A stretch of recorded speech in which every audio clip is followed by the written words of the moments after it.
Hello, coucou, bonsoir à tous. Alors, si tu es l'élu, je viens avec ce message pour toi ce soir. Nous sommes presque déjà à la porte de décembre et ces 2 mois sont des mois très cruciaux dans ta bénédiction, dans ta marche vers ta destinée, dans ta marche pour ton accomplissement, dans ta marche pour ton épanouissement. Où est-ce que j'en viens? Cette personne qui t'a trahi, ces personnes-là, ces personnes qui t'ont regardé comme si tu étais de la merde, comme si tu ne valais rien, pourtant tu donnais de ton tout. Pourtant tu as aimé sincèrement. Pourtant tu les as toujours fait du bien. Pourtant tu les as toujours honorés. Mais ils t'ont traité comme quelqu'un qui ne méritait pas de vivre. Ce que tu disais n'avait pas d'importance. Ce que tu ressentais ne comptait pas. Ce que tu éprouvais, on s'en foutait. Et plus tu essayais de te faire comprendre, plus tu essayais d'être toujours gentil, d'être toujours celle qui se soucie, celle qui s'occupe des autres, plus tu essayais de leur plaire et plus tu tombais en basse estime face à eux. Parce que leur but n'a jamais été de t'aimer. Le but n'a jamais été de t'apprécier. Ils n'ont pas voulu connaître même qui tu es. Il a toujours été question de leur égocentrisme. Ce n'est que eux qui comptaient. Et ils s'en foutaient s'ils te faisaient du mal, s'ils étaient en train de détruire une vie. Mais je vais te dire une chose. Cette fois-ci, ils se sont heurtés à la mauvaise porte. Parce que lorsque le Seigneur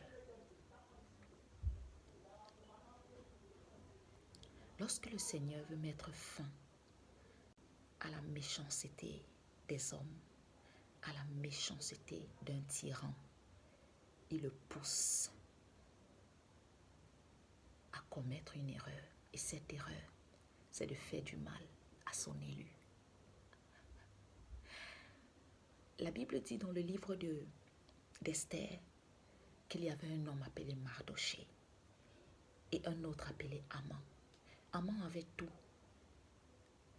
Il était glorifié dans tout le royaume de Suse, la capitale de la Perse.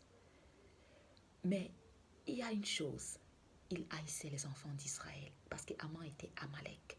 Et vous savez que Amalek a été l'ennemi d'Israël depuis des générations dans le désert. Alors, il voulait exterminer tout le peuple d'Israël en une journée. Il a fait, le roi a accepté et a sorti un décret qui disait que tous les enfants d'Israël devaient périr. Mais ce qu'il ne savait pas, c'est que la femme qui était au pouvoir, la femme que Dieu avait élevée, Esther, était juive. Et ce qu'il ne savait pas, c'était qu'elle était là. Et que le plan de Dieu dévance toujours le plan du diable. Et que le Seigneur utilisera toujours tout ce qu'ils te font de mal pour le faire concourir à ton bien. Alors, Haman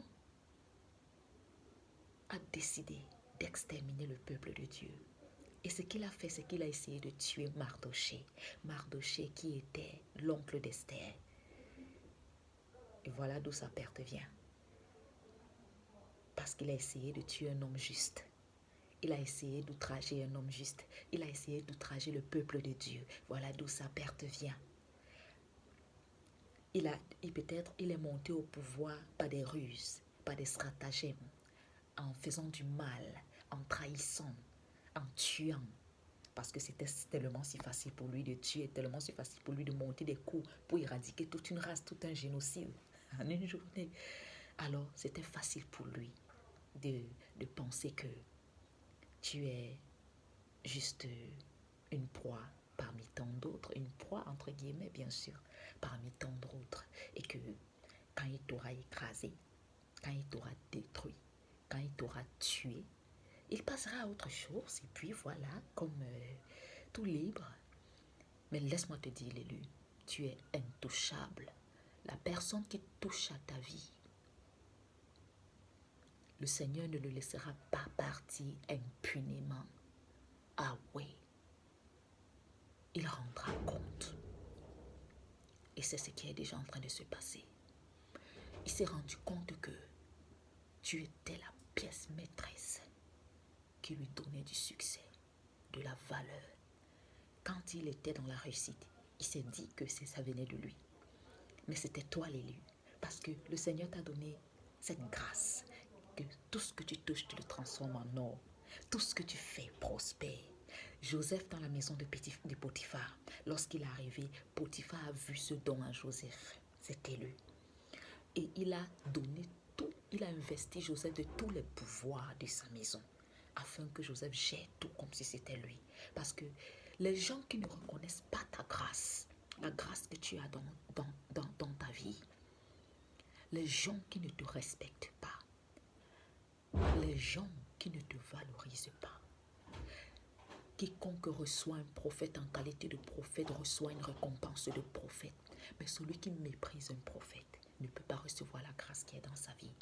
Ils t'ont méprisé, ils t'ont minimisé, ils t'ont humilié. Parce qu'ils ont vu cela et ils t'ont rejeté à cause de ça, parce qu'ils étaient envieux et jaloux. Au lieu de reconnaître cela, au lieu de t'apprécier, au lieu de t'aider, au lieu de te soutenir, ils ont décidé de t'écraser, de voler. Parce que lorsqu'ils t'écrasent et qu'ils te font souffrir, le diable le récompense. Parce qu'ils te volent. Au lieu que ce soit un partage, c'est un vol. Ils te déchirent, ils te dévorent. Au lieu de t'aider, ils ont décidé de t'ôter la vie, de te vendre à l'esclavage, de te livrer en pâture aux démons, à la solitude, au rejet, à l'abandon. Et ce conjoint maléfique, le complice, aujourd'hui, il regrette. Et la news sopla est en train de trinquer plein pot. Ouais, cette personne avec laquelle ils se sont joués de toi. La Bible dit, le juste avance, le méchant prend sa place. Quelqu'un a pris la place que tu occupais. Ah oui, et ça ne sent pas bon, l'élu. Et ce qui est étonnant, c'est que tu n'as pas besoin de lever le petit doigt. Occupe-toi de ta destinée. Ne regarde pas en arrière. Continue de louer ton Dieu, continue d'avancer.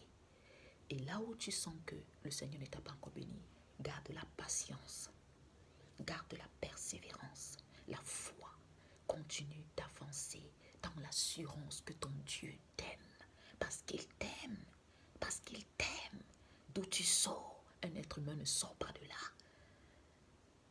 Mon ami, tu sors de loin. Tu sors de loin.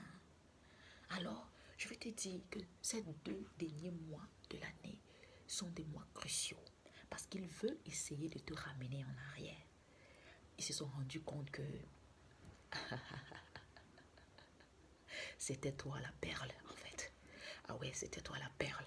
Donc, ils se sont rendus compte, lorsque Joseph a été mis en prison à cause de ce que la femme du Potiphar avait fait, vous connaissez l'histoire de Joseph, et puis on ne sait plus ce qui s'est passé après, parce que Joseph lui est devenu gouverneur en Égypte, mais on n'a plus jamais parlé de la maison de Potiphar. Ils se sont dit que les bénédictions que tu apportais dans leur vie, lorsqu'ils t'auront laissé, ces bénédictions-là continueraient à couler. Mais ils n'ont pas compris que c'était toi le porteur de bénédiction. Et que lorsqu'on méprise le porteur de bénédiction, on ne jouit pas. Le fait qu'ils t'ont trahi a bloqué le transfert. Le fait qu'ils t'ont trahi, c'était une bonne chose pour toi. Tu as compris, l'élu. Le Seigneur n'a fait que arracher les mauvaises herbes afin de te frayer un chemin vers les hauteurs et vers la grandeur et vers les trésors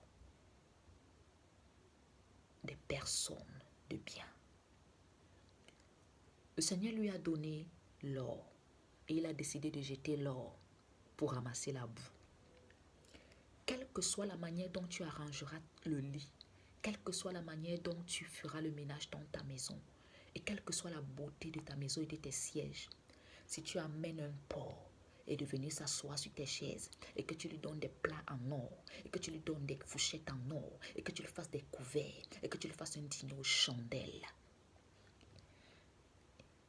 il ira se vautrer dans le bourbier, parce que c'est sa nature.